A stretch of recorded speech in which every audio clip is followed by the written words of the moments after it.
Hello everyone, I hope y'all are doing well.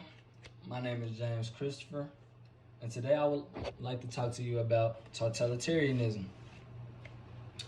So for a moment, I would like all of you to imagine being robbed of all your social, legal, and political traditions. Anything that makes you stand out as an individual being stripped away from you to better your country. This is totalitarianism, and is actually still currently going on today. I feel that learning more about it and better educating ourselves will help better combat it in the future and prevent it. Okay, so first off, let's take a look at what totalitarianism actually is. According to Merriam-Webster, totalitarianism is a political concept in which citizens are subject to absolute state authority. In simpler terms, this would just mean that a group of people or one person is given absolute power of their citizens' lives. They're granted absolute power. So here in America, we're used to a democracy. In the United States, we're used to a democracy where people are given power. We have, say, through elections, through petitions, through marches, a lot of different ways that we can admit our political power.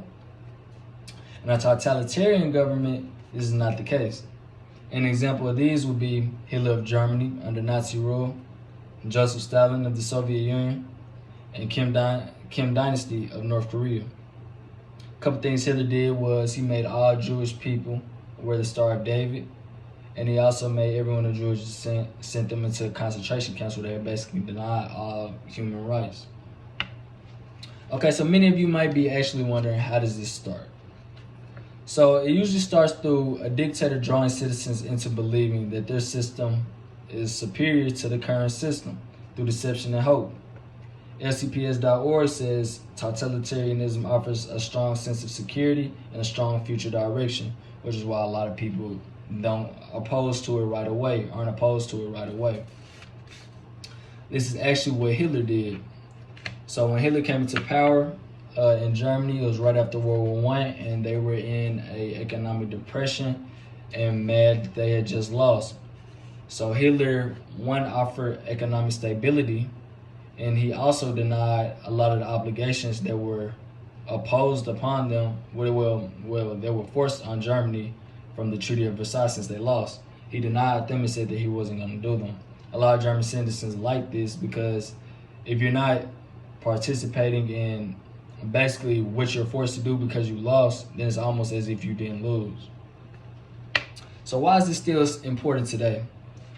Well, one, like mentioned earlier, is still happening. According to World Population Review, there are 2 countries, Eritrea and North Korea, that follow totalitarian governments. Better educating ourselves can prevent this from happening in the future.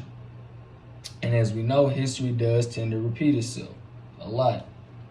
This form of government is also important into understanding world history, understanding where we came as people, and all because in the past, way more countries follow totalitarian forms of government than now. It's only 2 currently, but in the past there were way more.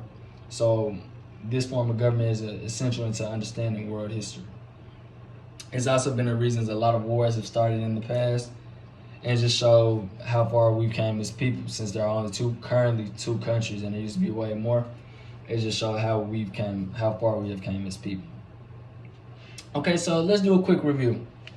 So today we've discussed what totalitarian government is.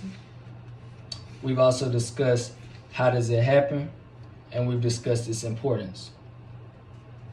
So just learning about this subject, I would just like to say that it really makes you think. Personally, it makes me feel lucky that I'm not in that system and I have more freedom and say. And I'm granted political power just as being a citizen, and I just know a lot of other countries aren't. So it just makes me feel very lucky to be in this country. And I have nothing else for y'all. I thank you all for listening, and I hope y'all have a good rest of the day. Thank you.